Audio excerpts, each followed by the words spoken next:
pernah Belanda raih. Mereka merupakan koloni kami, meskipun pada hari ini mereka menginginkan kedaulatan mereka sebagai negara merdeka. Hari ini, 23 Agustus, kami akan menciptakan sejarah bagi kedua negara Belanda dan Indonesia. Mari kita mulai konferensi meja bundar ini. Delegasi dari Indonesia, Dr. Hatta yang merupakan Wakil Presiden Indonesia. 4 tahun lamanya kita hidup dalam persengketaan dengan merasa dendam dalam hati kita. Pada konferensi kali ini, bangsa Indonesia dan bangsa Belanda akan diperoleh bagian. Anak cucu kita akan berterima kasih kepada kita. Semoga Tuhan Yang Maha Kuasa memberkati konferensi meja bundar ini. Terima kasih. Delegasi DFO Sultan Hamid II. Pada kami adalah kemauan leluhur untuk menjaga kepeliharaan agar dalam negara undang-undang yang berdaulat harus ada hukum dan ketertiban. Kita harus menjadi tempat bagi setiap orang tanpa memandang agama, suku, atau bangsanya. Negara yang tergolong menjadi banyak etnis yang berpadu. Jika bisa terwujud, kami mau dan kami akan melakukannya sendiri. Kami akan mencapainya. Delegasi dari Belanda, Johan van Maarseven yang merupakan Menteri Kehakiman Belanda. Saya berharap semoga apapun hasilnya, kedua negara menjadi negara yang damai, sejahtera, dan sentosa. Meski pada dasarnya Indonesia merupakan bagian dari kenegaraan Belanda dan akan terus menjadi bagian Belanda. Sebab Indonesia tidak akan berkembang tanpa bantuan kami. Delegasi dari Perserikatan Bangsa-Bangsa, Tom Critley, diplomat asal Australia. Yang mulia, atas nama anggota United Nations Commission for Indonesia, saya ingin menambahkan sedikit perihal peristiwa bersejarah ini. Konferensi ini didedikasikan kepada 70 juta warga dan untuk membangun hubungan baik antara warga Belanda dengan warga Republik Indonesia yang baru. Saya mengajukan keinginan untuk bebasnya negara Republik Indonesia dari agresi militer Belanda. Negara Indonesia yang terdiri dari Pulau Sumatera, Jawa, Kalimantan, Sulawesi, serta Irian Barat. Objek, saya keberatan. Irian Barat masih milik kami, bukan kalian. Irian itu kan bekas kejajaanmu yang ada di wilayah kami. Cik, tetap saja itu masih milik Belanda. Kalian ingin merenggut koloni kami? Tidak.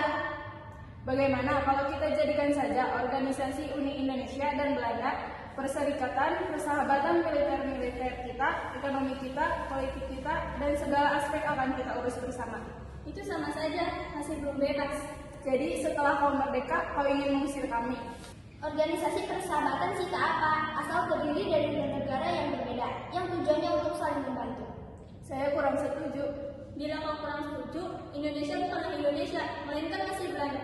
Itu saya setuju. Begini.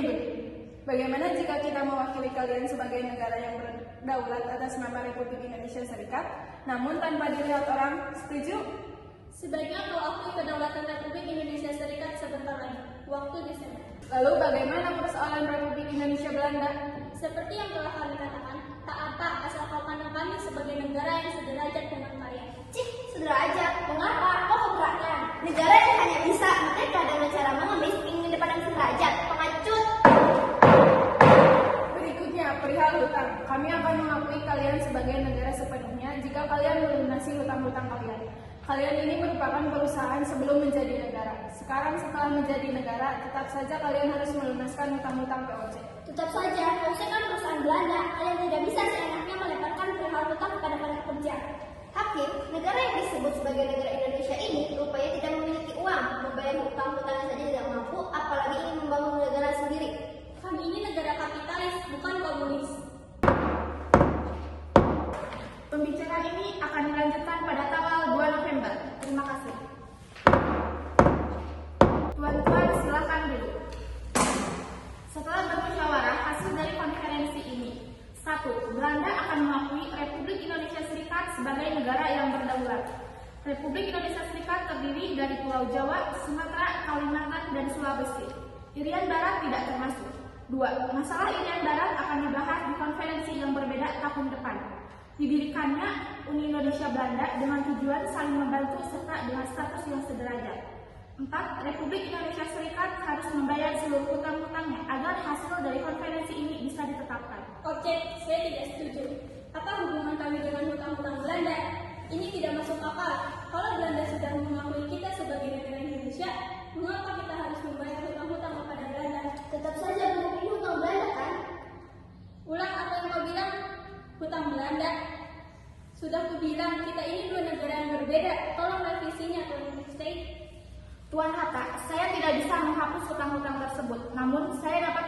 tapi hanya untuk hutang-hutang setelah 1942. Kalau setuju.